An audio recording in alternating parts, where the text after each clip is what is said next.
आज की इस वीडियो में हम आपको मैथ के जितने भी फॉर्मूलाज होते हैं, क्लास 10th में आप पढ़ते हैं, और मैथ के फॉर्मूला में से 5 से 10 ऐसे ऑब्जेक्टिव आते हैं जो आपके मैथ में 90 प्लस नंबर लाने में मदद करता है। इसीलिए अगर आप क्लास 10th में हैं और इस बार प्रिपरेशन कर रहे हैं तो ये सभी चैप्टर का आज हम आपको फॉर्मूला बताएंगे, जो यहाँ पर आपको टोटल 15 चैप्टर दिख रहा है। वास्तविक संख्या है, बहुपद, दो चर वाले रैखिक समीकरण, द्विघात समीकरण, समांतर श्रेणियां, त्रिभुज, निर्देशांक ज्यामिति, त्रिकोणमिति, त्रिकोणमिति के अनुप्रयोग, वृत्त, रचनाएं, वृत्तों से संबंधित क्षेत्रफल, पृष्ठीय क्षेत्रफल और सांख्यिकी प्रायिकता, ये सभी चैप्टर का आज की इस वीडियो में हम आपको एक एक करके सारे के सारे फॉर्मूला को बताएंगे। तो चलिए वीडियो को शुरू करते हैं।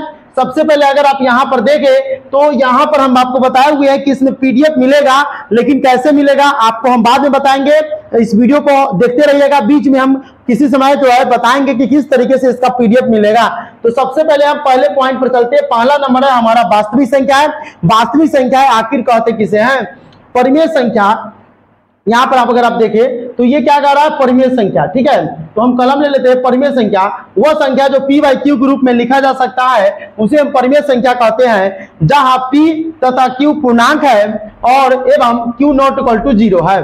अर्थात p और q दोनों पूर्णांक हो लेकिन q कभी शून्य ना हो। यानी जैसे 4/-4, 1.77, 0, 2/3 इत्यादि, ये सभी परिमेय संख्या होता है। उसी तरीके से 2/3 होगा, 5/6 होगा, 6/7 होगा, ये सभी जो है परिमेय संख्या के अंदर में आता है। तो यहां तक आप क्लियर है। अगला आता है अपरिमेय संख्या। तो हम जानते हैं कि परिमेय संख्या वैसी संख्या जिसे p/q के रूप में लिखा जाता है वो परिमेय संख्या होता है, और जिसे p/q के रूप में नहीं लिख सकते हैं अपरिमेय संख्या होता है। यहां से आप ये देख सकते हैं कि जिसे p/q के रूप में नहीं लिखा जा सकता है वो अपरिमेय संख्या कहलाता है। जैसे इसमें होता है √2, 5 + √2, 5, 5 की पावर 1/3, पाई इत्यादि। कभी कभी एग्जाम में ये क्वेश्चन पूछा हुआ है कि पाई जो है कौन सी संख्या है। आपसे ये क्वेश्चन पूछा हुआ है कि पाई जो है ये कौन सी संख्या है। क्वेश्चन कई बार एग्जाम में ये पूछा हुआ है। तो अगर कोई पूछेगा पाई जो है तो ये अपरिमेय है। क्या है? अपरिमेय है। पाई अगर आपसे पूछेगा तो ये अपरिमेय संख्या है, और पाई का मान ही होता है 22/7। लेकिन जब 22/7 पूछेगा तो कहिएगा परिमेय संख्या है। क्या कहिएगा? परिमेय संख्या है, तब ये परिमेय संख्या के अंदर में आ जाता है। तो पाई जो है अपने आप में अपरिमेय संख्या है, लेकिन पाई का जो वैल्यू है वह है परिमेय संख्या। यहां तक क्लियर है। अगले पॉइंट पर चलते हैं। अगला पॉइंट है हमारा एचसीएफ और एलसीएम के सूत्र, जो इसमें आता है 2 नंबर में। अगर हमें लॉस यानी एलसीएम निकालना है तो पहली संख्या को दूसरी संख्या से गुणा कर देंगे और बटा में एचसीएफ कर देंगे। यानी यहां पर इस तरीके से लिखा रहता है, पहली संख्या, ठीक है, गुणे दूसरी संख्या, ठीक है, दूसरी संख्या, अब बटे में क्या कर देंगे? एचसीएफ। इस तरीके से इस फॉर्मूला को इंडिकेट किया गया है। यहां पर तो बटा में हम कर नहीं सकते, इसी तरीके से लिख दिया है। उसी तरीके से लौसा गुणे मौसक आएगा तो पहली संख्या गुणे दूसरी संख्या, पहली संख्या बराबर हमको निकालना रहेगा तो एलसीएम गुणे एचसीएफ, एलसीएम गुणे एचसीएफ, और भागा में हो जाएगा, भागा है दूसरी संख्या। उसी तरीके से मौसा निकालना होगा तो पहली संख्या गुने दूसरी संख्या और एलसीएम। उसी तरीके से दूसरी संख्या निकालना होगा एलसीएम गुने एचसीएफ, भागा यहाँ पर देख रहे, भागा पहली संख्या। यूक्लिड विभाजन परिमिका को अब हम समझते हैं। 2 धनात्मक पूर्णांक है a और b दिया हुआ है, तो ऐसी अद्वितीय पूर्ण संख्या है q और r विद्यमान होंगे और a बराबर bq प्लस r होगा, जहां 0 <= r <= b होगा। तो ये फॉर्मूला था एचसीएफ और एलसीएम का। इसका पीडीएफ हम आपको देंगे, बशर्ते आप इस वीडियो को अंत तक देखिएगा, तो हम बताएंगे कि आपको पीडीएफ इसका कैसे मिलेगा। ठीक है, यूक्लिड विभाजन परिमिका का यहां पर भी दिया था, वहां पर भी है। इसमें क्या होता है? a बराबर bq प्लस r से आपको फॉर्मूला दे देगा और फॉर्मूला के अनुसार से आपको पूछेगा कि कौन सा किसका फॉर्मूला है, या फिर आपको दे देगा कि बहुत a बराबर, अगर आपका क्वेश्चन है 72 है और b बराबर जो है आपका 9 है, तो q का मान कितना होगा, q का मान कितना होगा, r का मान कितना होगा। इस तरीके से कुछ क्वेश्चन जो है एग्जाम में आता है। अगला देख लेते हैं बहुपद का फॉर्मूला, जिसे इंग्लिश में पोलिनोमियल बोलते हैं।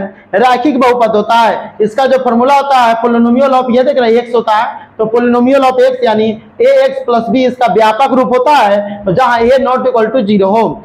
पी एक्स का शून्यक 1 होता है, रैखिक बहुपद का शून्यक यानी 1 होता है। पूछेगा रैखिक बहुपद का शून्य कितना होता है, 1 होता है। और इसका फॉर्मूला अगर हमको निकालना है तो माइनस बी बटे ए होता है, माइनस में बी बटे ए होता है। बी की जगह क्या होता है, ये माइनस में अचर पद होता है, अचर पद और बटा में होता है एक्स का गुणांक, एक्स का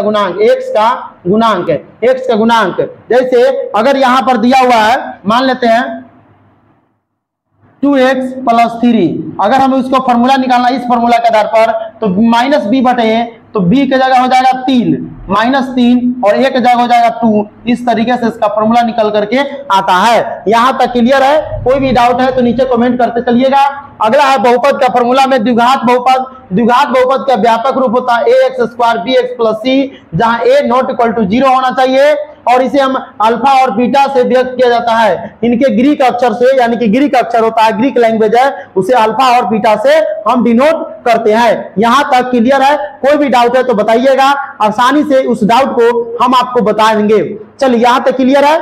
अभी हम आगे चलते हैं, अभी हम आगे चलेंगे और यहां से एक एक पॉइंट को क्लियर करते हुए चलेंगे।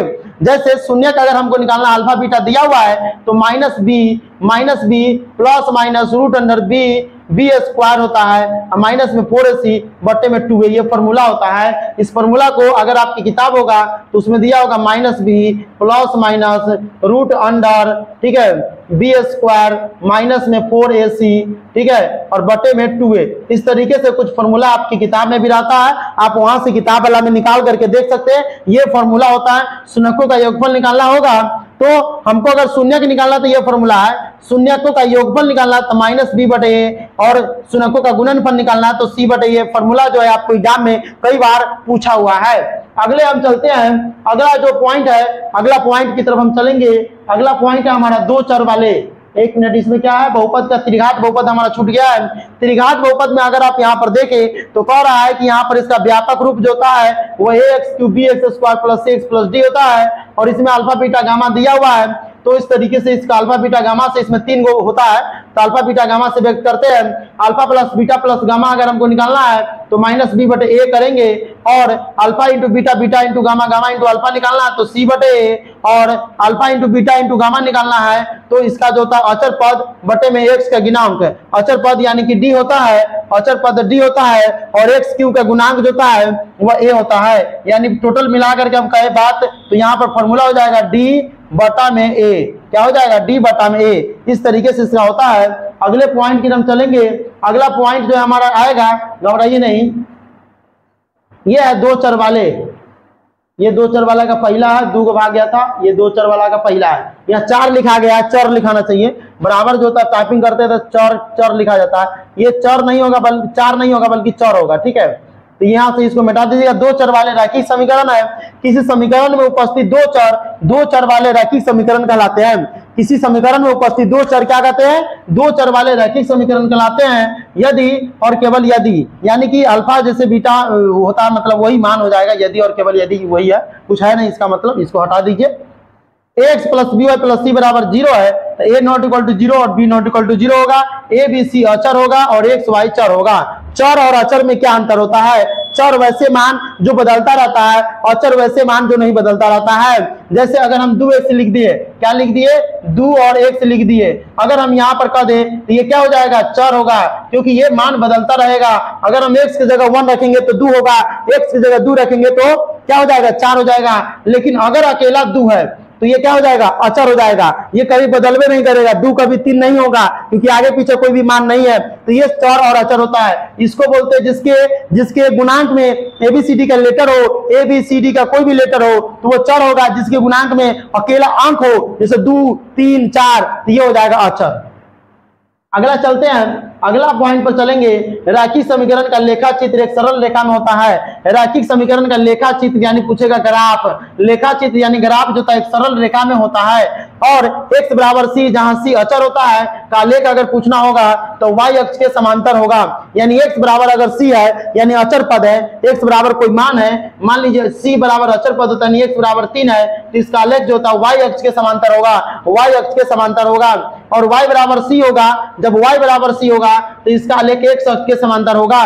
समझ में आ रहा है? तो और यहाँ पर अगर x बराबर 0 का आलेख जो होगा, यानी x बराबर अगर 0 है तो उसका आलेख एक y अक्ष पर होगा, और यदि y बराबर 0 हो तो उसका आलेख x अक्ष पर होगा। ये दोनों क्वेश्चन जो है एग्जाम में ऑब्जेक्टिव के रूप में पूछा हुआ है। अगले क्वेश्चन की तरफ चलेंगे। अगला जो है रैखिक समीकरण का हल जो होता है वो टोटल 5 विधि से निकाला जाता है। इसमें से विलोपन विधि, प्रतिस्थापन विधि और ग्राफीय विधि ज्यादातर पूछता है। ये 3 विधि ज्यादातर आता है, तो इसको आप समझना है, बाकी खाली समझ करके रखना है कि हाँ क्या क्या इसमें पूछ सकता है।